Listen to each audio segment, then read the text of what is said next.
Hi welcome to Learnify Tamil. இன்றைக்கி நம்ம வீடியோவில் விஎஸ் கோடோட செட்டப் எப்படி பண்ணுறது அப்படிங்கிறதும், ஹெச்டிஎம்எல் கோடோட பேசிக் ஸ்ட்ரக்சர்ஸ் என்ன, அதில் உள்ள பார்ட்டிஷன்ஸ் என்ன அப்படிங்கிறத பற்றியும் தான் இன்றைக்கி பார்க்க போகிறோம். ஆரம்பிக்கலாமா?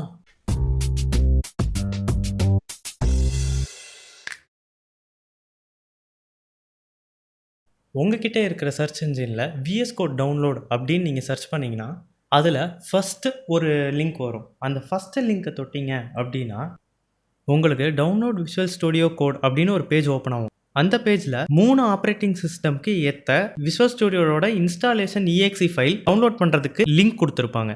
அதில் உங்கள் சிஸ்டம் இல்லை உங்கள் பிசி எந்த ஆப்ரேட்டிங் சிஸ்டமில் ஓடிட்டுருக்கோ அதுக்கு ஏற்ற லிங்க்கை நீங்கள் தொட்டிங்கன்னா ஆட்டோமேட்டிக்காக உங்களுக்கு இஎக்ஸி ஃபைல் டவுன்லோட் ஆக ஆரம்பிச்சிடும். அது டவுன்லோட் ஆனதுக்கப்புறம் உங்களோட டவுன்லோட் ஃபோல்டருக்குள்ளே போனீங்கன்னா நான் இப்போ காட்டுற மாதிரி ஒரு ஐக்கானோட ஒரு இஎக்ஸி ஃபைல் ஒன்று இருக்கும். அந்த இஎக்ஸி ஃபைலை டபுள் கிளிக் பண்ணீங்க அப்படின்னா விஷுவல் ஸ்டுடியோ கோடோட இன்ஸ்டாலேஷன் ஜியூஐ ஓப்பன் ஆகிடும். அது ஒரு தனி விண்டோவாக ஓப்பன் ஆகும். ஃபஸ்ட்டு பேஜில் ஒரு சில டேர்ம்ஸ் அண்ட் கண்டிஷன்ஸ்லாம் போட்டிருக்கும். உங்களுக்கு வேணும்னா அதெல்லாம் படிச்சுக்கலாம். ஆனால் என்னை பொறுத்த வரைக்கும் அதெல்லாம் தேவையில்லை.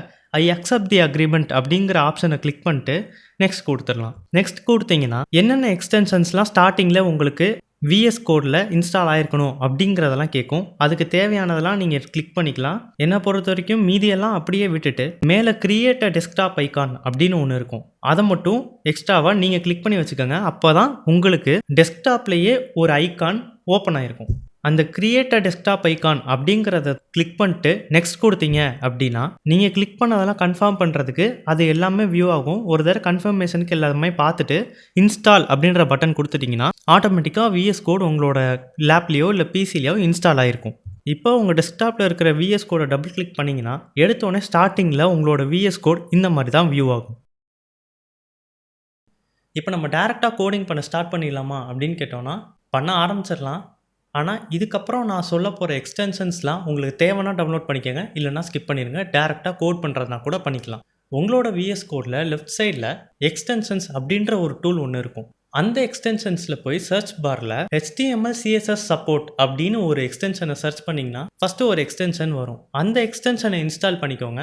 இது எதுக்காக அப்படின்னா நீங்கள் கோட் பண்ணும்போது ஒரு சில விஷயம் உங்களுக்கு ஈஸியாக இருக்கணும் அப்படிங்கிறதுக்காக இந்த எக்ஸ்டென்ஷன் க்ரியேட் பண்ணியிருக்காங்க. அது என்னென்ன அப்படின்னா நீங்கள் கோட் பண்ணும்போது ஒரு சில விஷயம் டைப் பண்ண ஸ்டார்ட் பண்ணிட்டீங்க அப்படின்னா நீங்கள் இது தான் டைப் பண்ண ஸ்டார்ட் பண்ணுறீங்கன்னு ஆட்டோமேட்டிக்காக அதுவே கெஸ் பண்ணி அதுவே ஒரு சில ரெக்கமெண்டேஷன்ஸ் கொடுக்கும். அந்த ரெக்கமெண்டேஷன்ஸில் நீங்கள் எது வேணாலும் சூஸ் பண்ணிக்கலாம். இது உங்களோட கோடிங் டைம் கன்சம்ஷனை ரொம்ப கம்மி பண்ணிடும். அதுக்கடுத்து ப்ரெட்டியர் அப்படின்ற ஒரு எக்ஸ்டென்ஷனை சர்ச் பண்ணிங்க அப்படின்னா வெரிஃபைடு ப்ரெட்டியர் எக்ஸ்டென்ஷனை பார்த்து இன்ஸ்டால் பண்ணிக்கோங்க. இந்த ப்ரெட்டியர் எதுக்கு அப்படின்னா உங்களோட கோடை ரொம்பவே அலைன்டாக நீட்டாக காமிக்கிறதுக்காக தான் இந்த எக்ஸ்டென்ஷன். அவ்வளோதான், செட்டப் எல்லாமே முடிஞ்சு. இப்போ நம்ம HTMLல உள்ள பேசிக் ஸ்ட்ரக்சர்ஸை பார்த்துடலாம். HTMLோட பேசிக் ஸ்ட்ரக்சர்ஸை பார்க்குறதுக்கு நம்மளுக்கு ஒரு பேசிக் கோட் வேணும்ல, அதை எப்படி ஜென்ரேட் பண்ணுறது அப்படின்னு பார்த்தோன்னா இப்போ நான் காட்டுற இந்த பேஜில் இருந்தீங்க அப்படின்னா Ctrl+N கொடுத்தீங்க அப்படின்னா உங்களுக்கு ஒரு பிளெயின் ஃபைல் ஓப்பன் ஆகிடும். இப்போ இந்த பிளெயின் ஃபைலை ஏதோ ஒரு பேரில் .html அப்படிங்கிற எக்ஸ்டென்ஷன் மட்டும் போட்டு சேவ் பண்ணிக்கோங்க. உங்களுக்கு இதை ஆட்டோமேட்டிக்காக விஎஸ் கோட் HTML கோடை ரெக்கக்னைஸ் பண்ணி வச்சுக்கும். இப்போ இதில் நீங்கள் ஒரு எக்ஸ்க்ளமேட்டரி மார்க் மட்டும் கொடுத்துட்டு என்ட்ரு கொடுத்தீங்க அப்படின்னா விஎஸ் கோட் ஆட்டோமேட்டிக்காக உங்களுக்கு ஒரு பேசிக்கான HTML ஸ்ட்ரக்சர் உள்ள ஒரு கோடை ஜென்ரேட் பண்ணி கொடுத்துரும். இப்போ இந்த ஆட்டோமேட்டிக்காக ஜென்ரேட் ஆன HTML கோடில் ஃபஸ்ட் லைனில் பார்த்தீங்கன்னா டாக் டைப் HTML அப்படின்னு ஒன்று போட்டிருக்கு. இந்த டாக் டைப் HTML அப்படின்னா என்னன்னு பார்த்தோன்னா வெப் ப்ரௌசர்ஸ்க்கு இது ஒரு HTML ஃபைல் அப்படின்னு இண்டிகேட் பண்ணுறதுக்காக இது டாக் டைப் HTML அப்படின்னு சொல்லி போடுறோம். நெக்ஸ்ட்டு ஒரு பேரண்ட் டேக் மாதிரி இருக்கிறது என்னென்னா HTML டேக். இந்த HTML டேக்குள்ளே தான் நம்ம அடிக்கிற எல்லா கோடுமே இருக்கும். இந்த பேரண்ட் டேக் எதுக்கு அப்படின்னு பார்த்தோன்னா இது ஒரு ரூட் எலமெண்ட். அதில் lang = en அப்படின்னு போடுறது இது ஒரு இங்கிலீஷில் எழுதப்பட்ட லாங்குவேஜ் அப்படின்னு ஸ்பெசிஃபை பண்ணுறதுக்காக lang = en அப்படின்னு போடுறோம். அடுத்து ஹெட் டேக்னா என்ன அப்படின்னு பார்த்தோன்னா அது ஒரு மெட்டா இன்ஃபர்மேஷன். மெட்டா இன்ஃபர்மேஷன்னா என்ன? Data about data. இந்த ஹெட்டுக்குள்ளே என்ன இருக்குது அப்படின்னு பார்த்தோன்னா மெட்டா கேர்செட்னு ஒன்று இருக்கும், மெட்டா நேம்னு ஒன்று இருக்குது, டைட்டில்னு ஒன்று இருக்குது. மெட்டா இன்ஃபர்மேஷன்னா என்ன? டேட்டாவை பற்றி இன்னொரு டேட்டா எழுதுறது.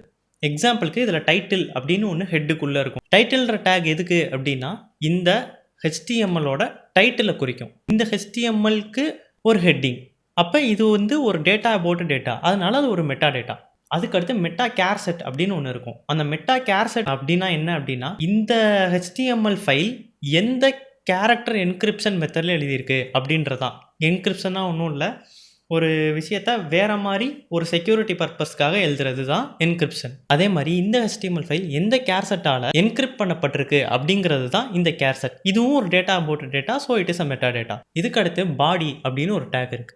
பாடி அப்படின்ற டேக் எதுக்கு அப்படின்னா, நம்மளோட வெப்சைட்டில் எது எது எங்கே எப்படி இருக்கணும் அப்படின்னு அரேஞ்ச் பண்ணி ஒரு கோடு எழுதுவோம்னு சொன்னேன்ல, அந்த கோடு எல்லாமே இந்த பாடின்ற டேக்குள்ளே தான் எழுதுவோம். எக்ஸாம்பிளுக்கு நான் இப்போ இதில் கிஷோர் அப்படின்னு எழுதுறேன்னு வச்சுக்குவோம். கிஷோர்னு எழுதிட்டேன்னா இப்போ நான் எதில் போய் அவுட்புட் பார்ப்பேன் அப்படின்னு நீங்கள் யோசிச்சிங்கன்னா, உங்களோட ஃபைல் எங்கே சேவ் ஆகிருக்கோ அந்த இடத்த நீங்கள் டபுள் கிளிக் பண்ணீங்க அப்படின்னா அது ஒரு ப்ரௌசரில் உங்களுக்கு ஓப்பன் ஆகிடும். அந்த ப்ரௌசரில் இப்போ கிஷோர் அப்படின்ற இந்த வெப்சைட்டில் வந்திருக்கு. இப்போ நீங்கள் அந்த விஎஸ் கோடில் போயிட்டு கிஷோர் பக்கத்தில் லேர்னிஃபை அப்படின்னு போட்டிங்க அப்படின்னு போட்டு சேவ் பண்ணிட்டீங்க அப்படின்னா உங்களோட ப்ரௌசரில் அதே மாதிரி வந்திருக்குமா அப்படின்னு கேட்டால் வந்திருக்காது. ஏன்னா அதுக்கு நம்ம ஒரு தடவை ரெஃப்ரெஷ் பண்ணணும். ரெஃப்ரெஷ் பண்ணிட்டோன்னா நீங்கள் எந்த விதத்தில் சேவ் பண்ணியிருக்கீங்களோ அதை ஒரு தடவை ரெண்டர் பண்ணி உங்களோட வெப்பேஜில் வந்துடும். ஓகே, இன்றைக்கி நம்ம என்ன பார்த்துருக்கோம் அப்படின்னா, விஎஸ் கோட் எப்படி செட்டப் பண்ணுறதுன்னு பார்த்தோம். அதுக்கப்புறம் அதில் உள்ள ஒரு சில எக்ஸ்டென்ஷன்ஸ் பார்த்தோம். அதுக்கப்புறம் HTMLோட பேசிக் கோட் ஸ்ட்ரக்சரை பார்த்தோம். இதுக்கப்புறம் வேரியஸ் டைப்ஸ் ஆஃப் HTML டேக்ஸை நம்ம நெக்ஸ்ட் வீடியோவில் பார்ப்போம். இந்த மாதிரி நிறையா வீடியோஸ் பார்க்குறதுக்கு நம்ம லேர்னிஃபை தமிழ் சேனலை சப்ஸ்கிரைப் பண்ணுங்கள் அண்ட் சப்போர்ட் பண்ணுங்கள். தேங்க்யூ.